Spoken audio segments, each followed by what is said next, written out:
Hello everyone, welcome to T one academy. Daily current అఫైర్స్లో భాగంగా మనము ఈరోజు 16th మేకి సంబంధించిన వేరియస్ కరెంట్ అఫైర్స్ ఏవైతే న్యూస్లో ఉన్నాయో అవి డీటెయిల్గా చూద్దాము. సో ఫస్ట్ అండ్ ఫార్మోస్ట్ వచ్చేసి టాపిక్స్ ఏమున్నాయని కనుక చూసుకున్నట్లయితే సరపు చు కన్జర్వేషన్ రిజర్వ్ వచ్చేసి న్యూస్లో ఉంది. అదేవిధంగా కొలంబియా న్యూస్లో ఉంది. బెల్ట్ అండ్ రోడ్ ఇనిషియేటివ్లో కొలంబియా జాయిన్ అవ్వడం జరిగింది. సో అదేవిధంగా గోల్డెన్ డ్రాగన్ ఎక్సర్సైజ్ 2025 న్యూస్లో ఉంది. ఓకే, మద్కు ఐలాండ్ చాలా ఇంపార్టెంట్ అండి. మద్కు ఐలాండ్ కూడా న్యూస్లో ఉంది. So operation Keller in Kashmir అనేది కూడా న్యూస్లో ఉంది. కిరాణా హిల్స్, ఓకే, మనకి ఇప్పుడు ఏదైతే ఇండియా పాకిస్తాన్ మధ్యలో యుద్ధ వాతావరణం నేపథ్యంలో ఈ కిరాణా హిల్స్ అనేటి న్యూస్లో ఉన్నాయి. సో అవి ఎక్కడ లొకేట్ అయి ఉన్నాయనేది చాలా ఇంపార్టెంట్. వృత్తి క్యాంపెయిన్ న్యూస్లో ఉంది. తీస్తా ప్రహార్ ఎక్సర్సైజ్ కూడా న్యూస్లో ఉంది అండి. సో వీటితో పాటుగా మరికొన్ని మిస్లీనియస్ కరెంట్ అఫైర్స్ కూడా చూద్దాము. సో ఫస్ట్ అండ్ ఫార్మోస్ట్ వచ్చేసి సరప్ చు conservation reserve. Okay, so section 36A sub clause 1 of the wild life protection act 1972. Section 36A sub clause 1 wild life protection act 1972 కింద మనకి కన్జర్వేషన్ రిజర్వ్స్ని ప్రకటించడం జరుగుతుంది, గుర్తుపెట్టుకోండి. సో వైల్డ్ లైఫ్ ఏ act కింద conservation రిజర్వ్స్ని ప్రకటిస్తారు అంటే వైల్డ్ లైఫ్ ప్రొటెక్షన్ యాక్ట్ 1972 కింద. Okay, మరి లొకేషన్ ఎక్కడ ఉందండి? లాహుల్ స్పితి డిస్టిక్ ఏదైతే ఉందో హిమాచల్ ప్రదేశ్లోని ఈ లాహుల్ స్పితిలో ఈ సరపు చు ఏదైతే కన్జర్వేషన్ రిజర్వ్ ఉందో అది లొకేట్ ఉంది హిమాచల్ ప్రదేశ్లో. ఓకే, సో 1700 స్క్వేర్ కిలోమీటర్స్తోని ఇండియాస్ లార్జెస్ట్ కన్జర్వ్ రిజర్వ్గా ఇది పేరుగాంచింది. ఓకే, దేశంలోనే అతిపెద్ద కన్జర్వేషన్ రిజర్వ్గా ఈ సరపు చు ఏదైతే కన్జర్వేషన్ రిజర్వ్ ఉందో అది పేరుగాంచిందనమాట. సో దీని యొక్క బౌండరీస్ కనుక చూసుకున్నట్లయితే మనకి నార్త్ సైడ్లో వచ్చేసి లదాఖ్ ఉంటుంది. ఓకే, కిబ్బర్ వైల్డ్ లైఫ్ శాంచురీ వచ్చేసి మనకు తూర్పున ఉంటుంది. కబిజ్మా నాలా వచ్చేసి సౌత్కి ఉంటుంది. ఓకే, చంద్రతాల్ వైల్డ్ లైఫ్ శాంచురీ వచ్చేసి వెస్ట్లో ఉంది. ఓకే, మనకి ఎకలాజికల్ సిగ్నిఫికెన్స్ మనకి మేజర్గా హిమాచల్ ప్రదేశ్ స్నో ఏరియాస్ కనుక చూసుకున్నట్లయితే ఖచ్చితంగా స్నో లెపర్డ్స్ అనేటి న్యూస్లో ఉంటాయి. సో ఈ స్నో లెపర్డ్స్ ఇక్కడ జీవిస్తాయండి. ఓకే, మనకు అదేవిధంగా హిమాలయన్ ఐబెక్స్, ఓకే, టిబెటన్ అర్గాలి ఈ విధంగా ఉన్నాయి. సో రీసెంట్గా మనకి స్నో లెపర్డ్స్ యొక్క ఎస్టిమేషన్ కూడా చేయడం జరిగింది.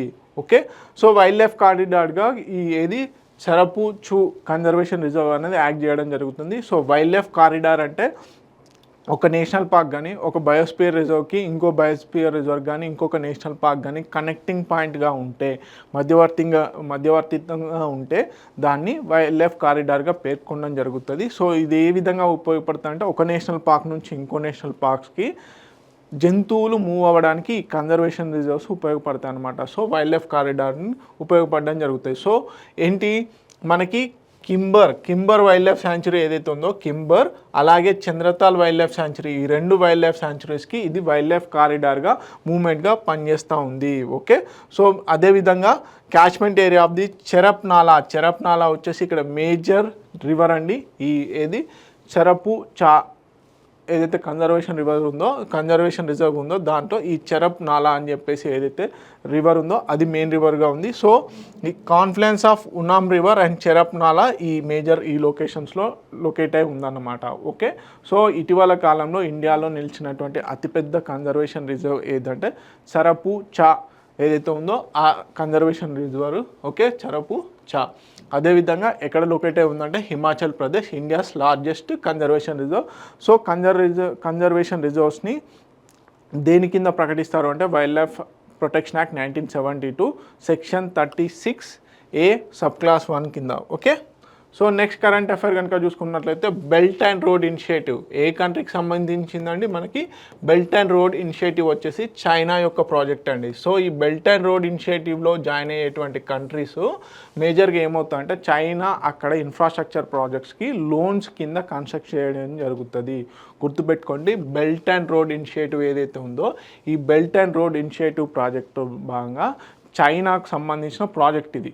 సో చైనా ఏం చేస్తుంది అంటే ఈ బెల్ట్ అండ్ రోడ్ ఇనిషియేటివ్లో భాగంగా జాయిన్ అయినటువంటి కంట్రీస్లలో ఏం చేస్తుంది, ఇన్ఫ్రాస్ట్రక్చర్ ప్రాజెక్ట్స్ ఏవైతే ఉంటాయో రోడ్స్ కానీ పోర్ట్స్ కానీ టన్నెల్స్ కానీ వీటన్నిటిని కూడా లోన్స్ కింద కన్స్ట్రక్ట్ చేయడం జరుగుతుంది. ఓకే, బిల్డ్ చేయడం జరుగుతుంది. సో అందులో భాగంగా ఈ బెల్ట్ అండ్ రోడ్ ఇనిషియేటివ్లో భాగంగా ఈసారి కొలంబియా జాయిన్ అవ్వడం జరిగింది. సో క్వశ్చన్స్ ఏ విధంగా అడుగుతారు, చివరిగా జాయిన్ అయినటువంటి కంట్రీ ఏది, చివరిగా లెఫ్ట్ అయిన కంట్రీ ఏది బెల్ట్ అండ్ రోడ్ ఇనిషియేటివ్ నుంచి అని చెప్పేసి అడిగే ఛాన్సెస్ ఉన్నాయి. సో చివరిగా జాయిన్ అయినటువంటి కంట్రీ ఏది అంటే కొలంబియా. దీనికి సంబంధించిన అగ్రిమెంట్స్ రీసెంట్గా మే 14న జరిగాయి. మే 14, 2025 రోజున కొలంబియా అఫీషియల్గా చైనాకు సంబంధించిన బెల్ట్ అండ్ రోడ్ ఇనిషియేటివ్స్లో భాగంగా జాయిన్ అవ్వడం జరిగింది. సో దీంట్లో చాలా కంట్రీస్ జాయిన్ అవుతున్నాయి. అదేవిధంగా చాలా కంట్రీస్ కూడా దీంట్లో జాయిన్ అయినందుకు బాధపడడం కూడా జరుగుతుందన్నమాట. ఎందుకు అంటే మేజర్గా చైనా లోన్స్ కింద ఈ ప్రాజెక్ట్స్ని బిల్డ్ చేయడం జరుగుతుంది. తిరిగి కట్టాలి కదా. సో ఆ తిరిగి కట్టే ప్రాసెస్లో ఇబ్బందులు ఎదుర్కొంటున్నాయి. లైక్ మనకి Sri Lanka is the best example that country is joined in belt and road initiative and left also. అక్కడ చాలా మటుకి ఈ పోర్ట్స్ కన్స్ట్రక్షన్ అనేది చైనా చేయడం జరిగింది. తిరిగి పే చేసే ప్రాసెస్లో చాలా ఇబ్బందులు కూడా ఎదుర్కొందన్నమాట. సో లీజుకి ఇవ్వడం ఇలాంటి ఇష్యూస్ అనేటివి కూడా జరిగాయి. అక్కడ ఫైనాన్షియల్ క్రైసిస్, ఆర్థిక ఏదైతే ఇబ్బందులు ఉన్నాయో అవన్నీ కూడా ఎదుర్కోవడం జరిగింది. మనం అవన్నీ కూడా చూసాం. ఓకే, ప్రెసిడెంట్ క్సీ జిన్పింగ్, చైనాకి సంబంధించిన ప్రెసిడెంట్ క్సీ జిన్పింగ్, అలాగే గుస్తవో పెట్రో, ఓకే, కొలంబియా ఎవరైతే అధ్యక్షులు ఉన్నారో వారి మధ్యలో ఈ అగ్రిమెంట్ అనేది జరిగింది. సో కొలంబియాకు సంబంధించి కూడా మనం బార్డర్ కంట్రీస్ చూడాలి. Okay, Ecuador. సో ఇది సౌత్ అమెరికన్ కంట్రీ. మనకి north American continent, south American continent ఉంటుంది కదా. సో ఇది సౌత్ అమెరికన్కి నార్త్ అమెరికన్కి కనెక్టింగ్ పాయింట్ లాగా చెప్పొచ్చు ఒక రకంగా. సో మనకి కొలంబియా వచ్చేసి మనకి ఎక్కడ సౌత్ అమెరికాలో ఉంటుంది. సౌత్ అమెరికన్ కాంటినెంట్లో Venezuela, okay, Panama, Ecuador, Brazil కూడా దీనికి బార్డర్ని షేర్ చేసుకుంటున్నాయి. పెరు కంట్రీ కూడా ఈ కొలంబియాకి బార్డర్ కంట్రీగా ఉంది. సో చూడండి ఏంటంటే Ecuador, Peru, Brazil, Venezuela and Panama. So ఇవి బార్డర్ కంట్రీస్గా ఉన్నాయి, చాలా ఇంపార్టెంట్. ఓకే, ఇటీవల కాలంలో రీసెంట్గా జాయిన్ అయినటువంటి belt and road initiative country ఏది అంటే కొలంబియా. ఓకే, మేజర్గా ఇక్కడ ఏంటి, Colombia aims to leverage belt and road initiative participation to attract investments in infrastructure, renewable energy, artificial intelligence. ఎందుకు అంటే మేజర్గా అక్కడ యూత్కి జాబ్ క్రియేషన్ అనేది కావాలి, అందుకని చెప్పేసి జాయిన్ అవ్వము అని చెప్పేసి చెప్తున్నారు. ఓకే, నెక్స్ట్ కరెంట్ అఫైర్ కనుక చూసుకున్నట్లయితే గోల్డెన్ డ్రాగన్ 2025 న్యూస్లో ఉందండి. సో ఇది మనకి కాంబోడియా అండ్ చైనా మధ్యలో జరిగేటువంటి మిలిటరీ ఎక్సర్సైజ్. గుర్తుపెట్టుకోండి ఏంటి, గోల్డెన్ డ్రాగన్ అని చెప్పేసి న్యూస్లో ఉంది. డ్రాగన్ అంటే చైనా కంపల్సరీగా ఉంటుందని గుర్తుపెట్టుకోండి. సో ఇది రెండు దేశాల మధ్యలో జరిగే సంయుక్త మిలిటరీ విన్యాసాలండి. సో దీంట్లో భాగంగా golden dragon 2025 marks the most extensive joint military drill. So ఈ మేజర్గా లార్జెస్ట్ ఎక్సర్సైజ్ అనమాట. 2016లో నుంచి 2016 నుంచి ఈ గోల్డెన్ డ్రాగన్ ఎక్సర్సైజ్ అనేటివి జరుగుతున్నాయి, మిలిటరీ డ్రిల్స్ అనేటివి. సో దీంట్లో భాగంగా ఈసారి 2025లో జరగబోయే ఈ గోల్డెన్ డ్రాగన్ డ్రిల్స్ ఏవైతే ఉన్నాయో అతిపెద్ద డ్రాగన్ డ్రిల్స్గా పేర్కొనడం జరుగుతుంది. ఓకే, సో దీన్ని బట్టి ఏమర్థమవుతుంది, చైనా కాంబోడియాల మధ్యలో ఉన్నటువంటి మిలిటరీ రిలేషన్స్ ఈజీగా మనకు అర్థమవుతున్నాయి అన్నమాట. సో మేజర్గా ఎక్కువ రిలేషన్షిప్ కండక్ట్ చేస్తుంది. ఓకే, సో డ్యూరేషన్ ఎప్పటి నుంచి ఎప్పటికి మే 14 నుంచి మే 28 మధ్యలో, మే 14 నుంచి మే 28 మధ్యలో ఈ మిలిటరీ ఏదైతే గోల్డెన్ డ్రాగన్ ఎక్సర్సైజ్ ఏదైతే ఉందో అది జరుగుతుందన్నమాట. So military police training centre Kampong Chhnang అనే ప్రావిన్స్లో ఇది జరుగుతుంది. సో మల్టీ డొమైన్ ఆపరేషన్స్ అంటే మేజర్గా అడ్వాన్స్డ్ టెక్నాలజీస్ ఈ డ్రిల్స్లో ఉపయోగించబోతున్నారు. ఇది ఒక షో కాజ్ అన్నమాట. అంటే ఏ విధంగా అంటే ప్రపంచ దేశాలకు ఈ రెండు దేశాల మధ్యలో ఉన్నటువంటి మిలిటరీ టైస్ ఏ విధంగా ఉన్నాయని చెప్పేసి ఈ విన్యాసం ద్వారా తెలియజేయాలనుకుంటున్నారు. ఓకే, నెక్స్ట్ వచ్చేసి మదుకు island the most important current affair అండి ఈ రోజుకి. ఓకే, మేజర్గా వచ్చేసి ఈ మదుకు ఐలాండ్ ఎక్కడ లొకేట్ అయి ఉందనేది చాలా ఇంపార్టెంట్, న్యూస్లో ఉంది కాబట్టి చాలా ఇంపార్టెంట్గా అడుగుతారు. సో ఎందుకు అంటే మద్కు ఐలాండ్ అనగానే మనకు సముద్రంలో ఉందనుకుంటారు, కానీ కాదండి. ఇది వచ్చేసి రివర్లో లొకేట్ అయి ఉంది. ఎక్కడ శివనాథ్ రివర్ ఏదైతే ఉందో, ఛత్తీస్గఢ్లోని బిలాస్పూర్ డిస్టిక్లో ఉన్నటువంటి శివనాథ్ రివర్ ఏదైతే ఉందో అక్కడ ఈ మద్కు ఐలాండ్ అనేది ఉంది. అంటే ఇది రివర్ ఐలాండ్. మనకి మజూలీ ఐలాండ్ వచ్చేసి ప్రపంచంలోనే అతిపెద్ద రివర్ ఐలాండ్గా పేరుగాంచింది అండి మనకి. సో బ్రహ్మపుత్ర నది పైన ఉన్నటువంటి మజులీ ఐలాండ్ ఏదైతే ఉందో ప్రపంచంలోనే అతిపెద్ద రివర్ ఐలాండ్. సో దాని మాదిరిగానే ఏది మద్కు ఐలాండ్ అని చెప్పేసి ఇది శివనాథ్ రివర్ పైన ఉంది. సో ఇది ఛత్తీస్గఢ్ రాష్ట్రంలో ఉండడం జరిగింది. సో ఈ మద్కు అంటే ఏం లేదండి, మద్కు మీనింగ్ వచ్చేసి ఫ్రాగ్ లైక్ షేప్, అంటే ఒక కప్పలాగా దీని షేప్ ఉంటుంది ఈ ఐలాండ్. సో అందుకని చెప్పేసి దీనికి మద్కు అని పేరు పెట్టడం జరిగింది. ఓకే, సో దీన్ని అదేవిధంగా కేదార్ తీర్థ్ అలాగే హరిహర్ క్షేత్ర కేదార్ ద్వీప్గా పిలవడం జరుగుతుంది. సో దీని యొక్క ఇతర పేర్లు ఏంటి, కేదార్ తీర్థ్ అలా విధంగా హరిహర్ క్షేత్ర కేదార్ ద్వీప్గా పేర్కొనడం జరుగుతుంది. సో మేజర్గా ఇక్కడ దీని యొక్క హిస్టారికల్ సిగ్నిఫికెన్స్ కనుక కనుక్కున్నట్లయితే 19 restructured temples primarily from 11th century Kalachuri period ఏదైతే ఉందో మనకి ఈ కాలాచూరి పీరియడ్లో నిర్మించినటువంటి టెంపుల్స్ కన్స్ట్రక్షన్స్ ఈ ఐలాండ్లో లొకేట్ అయి ఉన్నాయి. అలాగే ప్రీ హిస్టారిక్ టూల్స్ కూడా మనకి ఇక్కడ కనిపించడం జరిగింది. Pre historic tools, various coins, అదేవిధంగా ఇన్స్క్రిప్షన్స్, బ్రహ్మి అండ్ శాఖ స్క్రిప్ట్స్తో కూడుకున్నటువంటి ఇన్స్క్రిప్షన్స్ అనేవి ఇక్కడ మనకు బయటపడడం జరిగింది. So notable unique idols, deities like Shiva, Ganesh, నందికి సంబంధించిన ఐడల్స్ కూడా మనకి మద్కు ఐలాండ్స్లో దొరకడం జరిగింది. మరి ఇప్పుడు ఎందుకు న్యూస్లో ఉందంటే ఇక్కడ కన్స్ట్రక్షన్ చేస్తున్నటువంటి రిటైనింగ్ వాల్స్ కానీ రోడ్స్, ఇన్ఫ్రాస్ట్రక్చర్ ప్రాజెక్ట్స్ని సూపర్విజన్ చేయడం కోసం అని చెప్పేసి సుప్రీంకోర్టే స్వయంగా ఈ మద్కు ఐలాండ్ యొక్క ఇన్ఫ్రాస్ట్రక్చర్ డెవలప్మెంట్ని వాచప్ చేస్తుందన్నమాట. ఓకే, సర్వేలెన్స్ చేయడం జరుగుతుంది. ఓకే, సో కల్చరల్ ఈవెంట్స్ ఏంటి, మనకి మసీహీ మేళా అని చెప్పేసి మనకి 1909 నుంచి 1909 నుంచి మసీహీ మేళా అని చెప్పేసి ఇక్కడ జరుగుతుంది. So attracting Christian pilgrims state wide నుంచి ఇక్కడ రావడం జరుగుతుంది. ఓకే, మేజర్గా ఇప్పుడు ఏంటి మనకి ఇందాక సుప్రీంకోర్టు అని చెప్పాను కాదండి, ఛత్తీస్గఢ్ హైకోర్ట్ ఏదైతే ఉందో సుమోటో పిల్ led to active monitoring of the infrastructure projects. ఇక్కడ కన్స్ట్రక్షన్ చేస్తున్నటువంటి రిటైనింగ్ వాల్స్, స్టేర్ వేస్ ఇవన్నిటిని కూడా మనకి క్లియర్గా అబ్జర్వేషన్ చేయాలని చెప్పేసి పిల్ అనేది చేయడం జరిగింది. సో సుమోటోగా కూడా ఛత్తీస్గఢ్ హైకోర్టే తీసుకోవడం జరిగింది. సో అందుకని చెప్పేసి ఇన్ఫ్రాస్ట్రక్చర్ ప్రాజెక్ట్స్ని మానిటరింగ్ చేయాలనుకుంటుంది. ఓకే, నెక్స్ట్ వచ్చేసి operation Keller Kashmir. So operation Keller న్యూస్లో ఉంది. సో మనకి ఆపరేషన్ సింధూర్, ఆపరేషన్ కెల్లర్ ఇవన్నీ కంపల్సరీ ఇంపార్టెంట్. మనకి పహల్గామ్ అటాక్లో భాగంగా టెర్రరిస్టులను మొత్తం పాకిస్తాన్లో ఉన్నటువంటి టెర్రరిస్టులను ఏరివేసేందుకు ఆపరేషన్ సింధూర్ లాంచ్ చేశారు.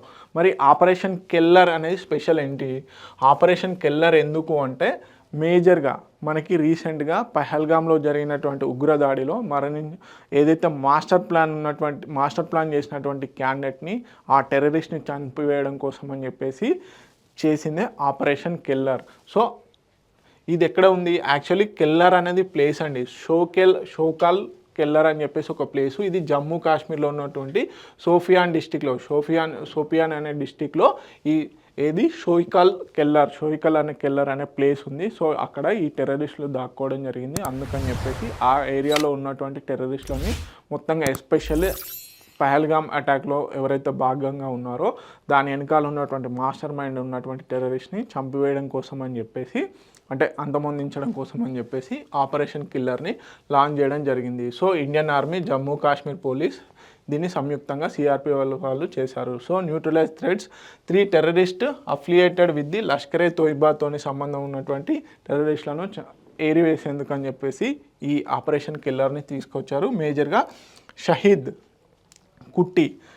కుట్టాయ్ ఎవరైతే ఉన్నారో షహీద్ కుట్టాయ్, సో ఇతను ఈ మనకి పహల్గామ్ అటాక్ వెనకాల ఉన్నటువంటి మాస్టర్ మైండ్ అండి. సో అతన్ని ఏరివేయడం కోసం అని చెప్పేసి, అంతమొందించుకోవడం కోసం అని చెప్పేసి ఈ ఆపరేషన్ కిల్లర్ని లాంచ్ చేయడం జరిగింది. సక్సెస్ఫుల్గా కంప్లీట్ అవ్వడం జరిగింది. సో ఎవరైతే మాస్టర్ మైండ్ ఉన్నాడో పహల్గామ్ అటాక్లో, సో ఆ మాస్టర్ మైండ్ని నిన్న ఏరివేయడం జరిగింది, చంపివేయడం జరిగింది, సక్సెస్ఫుల్గా అంతమొందించడం జరిగింది. Okay, operation killer is nothing but ఎందుకు అంటే ఎవరైతే పహల్గామ్ అటాక్ ఉగ్రదాడిలో నేపథ్యంలో ఉన్నటువంటి మాస్టర్ మైండ్స్ ఉన్నారో వాళ్ళని ఏరివేసేందుకు అని చెప్పేసి లాంచ్ చేసింది ఆపరేషన్ కిల్లర్. ఓకే, సక్సెస్ఫుల్గా ఇండియన్ ఆర్మీ దీన్ని ఎగ్జిక్యూట్ చేయడం జరిగింది. ఓకే, నెక్స్ట్ వచ్చేసి ది కిరాణా హిల్స్. ఓకే, మనకి ఇండియా పాకిస్తాన్ యుద్ధ నేపథ్యంలో ఈ కిరాణా హిల్స్ న్యూస్లో ఉన్నాయండి. సో మేజర్ ఆరోపణ ఏంటంటే ఈ కిరాణా హిల్స్ ఏవైతే ఉన్నాయో, ఈ కిరాణా హిల్స్ అనేవి మనకి పాకిస్తాన్లో లొకేట్ అయి ఉన్నాయి. సో ఈ పాకిస్తాన్లో ఉన్నటువంటి కిరాణా హిల్స్లోనే పాకిస్తాన్ యొక్క అణు ఆయుధాలు, అణుబాంబులు అనేటివి ఇక్కడే లొకేట్ అయి ఉన్నాయి. దాని యొక్క మేజర్ ఆపరేషన్స్ అనేటివి కిరాణా హిల్స్లోనే చేస్తున్నారని ఒక స్పెక్యులేషన్స్ రావడం జరిగింది. అందుకని చెప్పేసి అడిగే ఛాన్సెస్ ఉన్నాయి. ఇటీవల కాలంలో న్యూస్లో ఉన్నటువంటి కిరాణా హిల్స్ దేనికి సంబంధించినవి, అవి పాక్ యొక్క అణు ఆయుధాలకు స్థావరంగా ఉంది అని చెప్పేసి ఆరోపణలు ఉన్నాయి. అందుకని చెప్పేసి ఇంపార్టెంట్.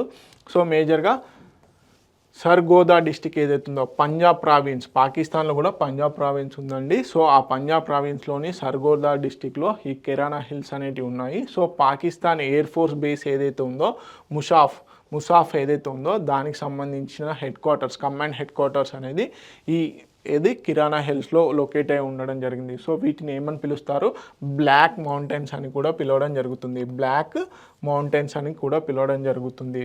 ఓకే, సో దీంట్లో మేజర్గా 10 అండర్ గ్రౌండ్ టన్నెల్స్ ఉన్నాయి అని చెప్పేసి, సో అదేవిధంగా పాకిస్తాన్కి సంబంధించిన న్యూక్లియర్ యాక్టివిటీస్ అనేటివి కూడా అన్నీ ఇక్కడ నుంచే జరుగుతున్నాయని చెప్పేసి చెప్పడం జరిగింది. సో ఈ కిరాణా హిల్స్ ఏవైతే ఉన్నాయో ఇవి పాకిస్తాన్కి సంబంధించిన ఎయిర్ ఫోర్స్ కింద ఉన్నాయి. పాకిస్తాన్ ఎయిర్ ఫోర్స్ కింద అండర్ ఆపరేషన్స్లో ఉండడం జరిగింది.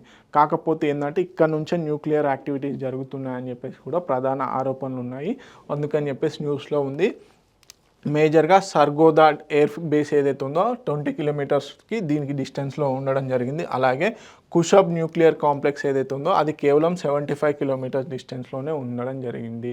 కుషబ్ న్యూక్లియర్ కాంప్లెక్స్ ఏదైతే ఉందో అది కిరాణా హిల్స్కి ఏదైతే ఉందో దానికి అతి దగ్గరలో ఉండడం కూడా ఒక రకంగా కారణం కావచ్చు. ఓకే, నెక్స్ట్ వచ్చేసి వృత్తి క్యాంపెయిన్ అండి. So the most important current affairs today also. రీసెంట్గా మనకి కేరళకు సంబంధించిన కరెంట్ అఫైర్ అండి. కేరళ రాష్ట్రము వృత్తి క్యాంపెయిన్ అని చెప్పేసి, ఏ రాష్ట్రము, కేరళ రాష్ట్రము ఈ వృత్తి క్యాంపెయిన్ని లాంచ్ చేయడం జరిగింది. సో మేజర్గా వృత్తి అంటే మీనింగ్ ఏంటి అంటే cleanliness of body and mind, శుభ్రంగా మన మనస్సుని అదేవిధంగా మన శరీరాన్ని శుభ్రంగా ఉంచాలి అనే మీనింగ్ వచ్చేది వృత్తి అన్నమాట. సో దీంట్ని మేజర్గా behavioural change campaign launched in October 2024. So దీని యొక్క అవుట్కమ్స్ రీసెంట్గా న్యూస్లో ఉన్నాయి. దీని యొక్క అవుట్కమ్స్ అంటే ఈ క్యాంపెయిన్ ఎప్పుడైతే లాంచ్ చేస్తారో దాన్ని లాంచ్ చేసిన తర్వాత సంవత్సరం తర్వాత దీని యొక్క రిజల్ట్స్ ఏ విధంగా ఉన్నాయని చెప్పేసి చెప్పేదే ఇప్పుడు రిపోర్ట్ అన్నమాట. మేజర్గా వచ్చేసి ఈ వృత్తి క్యాంపెయిన్ దేంట్లో భాగంగా లాంచ్ చేశారు అంటే మలిన్యముక్తం నవకేరళం మిషన్ అనే క్యాంపెయిన్లో భాగంగా ఈ వృత్తి క్యాంపెయిన్ని లాంచ్ చేయడం జరిగింది. సో ఇది ఒక స్టేట్ వైడ్ క్యాంపెయిన్ అన్నమాట. సో మేజర్గా ఏంటి, ఈ మలిన్యముక్తం నవకేరళం మిషన్ అనేది garbage free Kerala through decentralised community driven solutions ద్వారా, కమ్యూనిటీ పార్టిసిపేషన్స్ ద్వారా కేరళలో మేజర్గా వేస్ట్ మేనేజ్మెంట్ అనేది జాగ్రత్తగా జరగాలి, ఎక్కడ కూడా వేస్ట్ అనేది ఉండొద్దు అని చెప్పేసి చెప్పడం కోసం అని చెప్పేసి ఈ మాలిన్యముక్తం నవ కేరళం మిషన్ అనేది లాంచ్ చేశారు. సో దీంట్లో భాగంగానే వృత్తి క్యాంపెయిన్ని తీసుకురావడం జరిగిందనమాట. సో మేజర్గా చీఫ్ మినిస్టర్ నుంచి శానిటరీ వర్కర్స్ వరకు మొత్తంగా కూడా దీంట్లో పార్టిసిపెంట్స్గా ఉన్నారు. సో దీంట్లో ఆల్రెడీ హరిత కర్మసేన, యూత్, స్కూల్స్, ఆర్టిస్ట్ అందరినీ కూడా ఈ క్యాంపెయిన్లో భాగం చేయడం జరిగింది. సో మేజర్గా వచ్చేసి టెక్నాలజీ న్యూట్రల్ కాంటెక్స్ట్ స్పెసిఫిక్ సొల్యూషన్స్ని కూడా దీంట్లో భాగంగా చేయడం జరిగింది. సో మేజర్గా ఏంటి, ఈ క్యాంపెయిన్ యొక్క లక్ష్యం ఏంటి అంటే కేరళలో వేస్ట్ మేనేజ్మెంట్ అనేది ప్రాపర్గా జరగాలి, ఎక్కడ కూడా వేస్ట్ అనేది పారివేయకూడదు. సో 100% గార్బేజ్ ఫ్రీ స్టేటస్గా రావాలి అని చెప్పేసి, 100% గార్బేజ్ ఫ్రీ స్టేటస్ని పొందాలి అని చెప్పేసి కేరళ ఈ వృత్తి క్యాంపెయిన్ని స్టార్ట్ చేయడం జరిగింది. సో దీంట్లో భాగంగా వేస్ట్ కలెక్షన్ అనేది ఇంప్రూవ్ అవ్వడం జరిగింది. ఎంతవరకు 40 to 75%. అంటే ఒకప్పుడు 100 tons ఆఫ్ వేస్ట్ ప్రొడక్షన్ అవుతే దాంట్లో 40% మాత్రమే కలెక్షన్ అయ్యేది. సో దాని నుంచి ఇప్పుడు 75 tons వరకు, అంటే 75% అంటే 75 tons వరకు కలెక్షన్ అనేది జరుగుతుంది దీనివల్ల అని చెప్పేసి, అదేవిధంగా decentralised governance and public participation, environmental solutions అనేటివి దీంట్లో భాగంగా చేయడం జరిగింది. సో దీనికి మేజర్ ఆబ్జెక్టివ్స్ ఏంటి అంటే highlight the Kerala's best practices in waste management, strengthen policy and infrastructure for sustainable waste solutions, empower green entrepreneurship and community participation, align waste management activities with climate action goals. So ఈ విధంగా ముందడుగు వేయడం జరుగుతుంది. So వృత్తి campaign ఇటీవల కాలంలో న్యూస్లో చూసాము అంటే గార్బేజ్ ఫ్రీ స్టేటస్గా పొందడం కోసం అని చెప్పేసి చేసిందే కేరళ గవర్నమెంట్ చేసిందే ఈ వృత్తి క్యాంపెయిన్.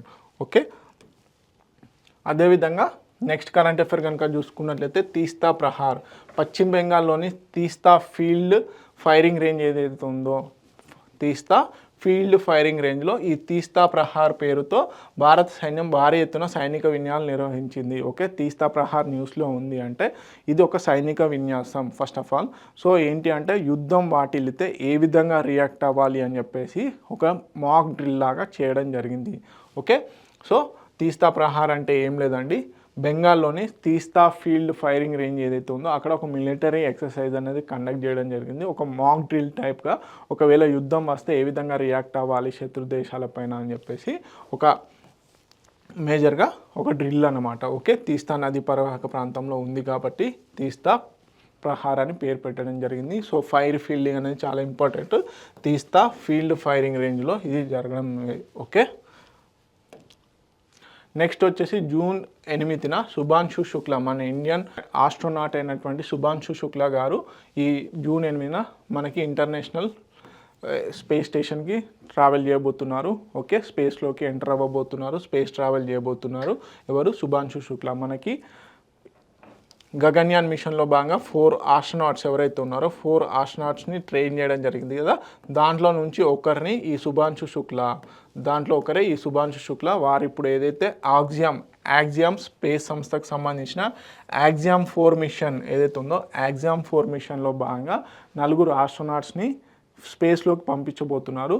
దాంట్లో ఒకరే ఈ శుభాంశు శుక్లా. ఆల్రెడీ యాక్చువల్లీ మే 28నే ఇది టెస్ట్, ఆల్రెడీ మే 29నే ఫ్లైట్ అనేది టేక్ ఆఫ్ కావాల్సింది. కాకపోతే ఏంటంటే కొన్ని టెక్నికల్ ఇష్యూస్ వల్ల దాన్ని డిలే చేశారు. సో జూన్ 8న దీన్ని షెడ్యూల్ చేయడం జరిగింది. ఓకే, యాక్సియామ్ స్పేస్ సంస్థ అయినటువంటి మేజర్గా యాక్సియామ్ 4 మిషన్లో భాగంగా 4 ఆస్ట్రోనాట్స్ని స్పేస్లోకి పంపిస్తున్నారు. దాంట్లో ఒకరే ఈ శుభాంశు శుక్లా.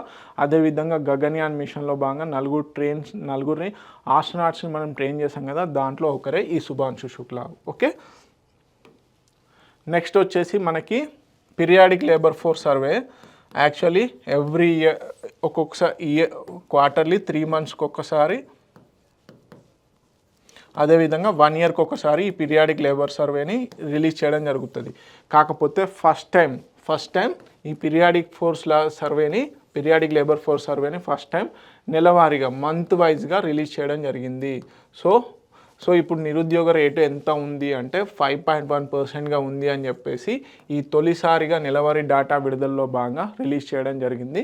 సో ఏప్రిల్ మంత్లో ఉన్న నిరుద్యోగ రేటును అంచనా వేయడం కోసం అని చెప్పేసి ఈ పీరియాడిక్ లేబర్ ఫోర్స్ సర్వేను రిలీజ్ చేశారు. దాంట్లో భాగంగా ఏప్రిల్ మంత్కి వచ్చేసి 5.1%గా ఉంది నిరుద్యోగ రేటు అని చెప్పేసి చెప్పడం జరుగుతుంది.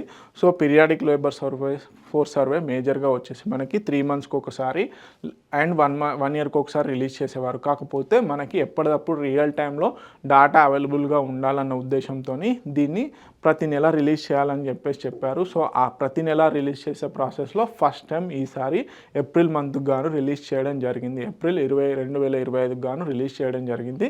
సో ఇప్పుడు నిరుద్యోగ రేటు ఎంత ఉంది అంటే 5.1%గా ఉంది. ఓకే, ఏప్రిల్లో ఓకే, మేజర్గా మనకి ministry of statistics and programme implementation ఏదైతే ఉందో MOSPI, ministry of statistics and programme implementation ఏదైతే ఉందో దీని కింద ఉన్నటువంటి సంస్థ మనకి పీరియాడిక్ లేబర్ ఫోర్స్ సర్వేను రిలీజ్ చేయడం జరుగుతుంది. సో అది ఎవ్రీ 3 మంత్స్కి ఒకసారి 1 ఇయర్కి ఒకసారి రిలీజ్ చేసేది. కాకపోతే ఇప్పుడు 1 మంత్కి ఒకసారి మాత్రం రిలీజ్ చేస్తున్నారు. సో రియల్ టైం కోసం అని చెప్పేసి. ఓకే, సో దీనికి సంబంధించి ఏప్రిల్లో విడుదల చేసినటువంటి వివిధ వయసుల్లోని ఉద్యోగార్థుల నిరుద్యోగ రేటు కనుక చూసుకున్నట్లయితే 5.1%గా ఉంది. ఇది మహిళలతో పోలిస్తే మహిళలో కేవలం 5% ఉంది, పురుషుల్లో మాత్రం 5.2%గా ఉంది అని చెప్తున్నారు. ఓకే, 89,434 89,434 కుటుంబాలపై గ్రామీణ ప్రాంతాల్లో వచ్చేసి 49,923, పట్టణ ప్రాంతాల్లో 40,111 ఈ సర్వే చేయడం జరిగింది. ఇందులో 3,80,838 మంది ఉంటే గ్రామీణ ప్రాంతాల నుంచి 2,17,483 మంది, పట్టణ ప్రాంతాల్లో వచ్చేసి 1,63,355 మంది పాల్గొనడం జరిగింది. ఓకే, సో ఈ సర్వేలో పాల్గొంటే 5.1%గా నిరుద్యోగ రేటు ఉందని చెప్తున్నారు. మహిళల్లో ఉమెన్లో వచ్చేసి నిరుద్యోగ రేటు 5%గా ఉంటే పురుషుల్లో వచ్చేసి 5.2%గా ఉంది. ఓకే, 5.2%గా ఉండడం గమనార్హం. ఓకే, సో ఇప్పుడు దీంట్లో గమనించాల్సిన క్వశ్చన్ ఏంటి అంటే ఇటీవల కాలంలో పీరియాడిక్ లేబర్ ఫోర్స్ సర్వే తన మొదటి నెలవారీ పీరియాడిక్ లేబర్ ఫోర్స్ సర్వేను రిలీజ్ చేయడం జరిగింది. అది ఏ మంత్ నుంచి అంటే ఏప్రిల్ మంత్ నుంచి రిలీజ్ చేయడం జరుగుతుంది. ఓకే, సో ఇవన్నీ ఇంపార్టెంట్ కరెంట్ అఫైర్స్. మరిన్ని ఇంపార్టెంట్ కరెంట్ అఫైర్స్ కోసం T1 అకాడమీ యూట్యూబ్ ఛానల్ని ఫాలో అవ్వండి. అదేవిధంగా T1 అకాడమీలో రాబోయే యూపీఎస్సీ ప్రిలిమ్స్కి సంబంధించి ర్యాపిడ్ రివిజన్ ప్రోగ్రామ్ అనేది నడుస్తుంది. సో ఆ వీడియోస్ని ఫండమెంటల్ లెవెల్లో మేము కవర్ చేయడం జరిగింది. Please watch that videos also. Thank you so much.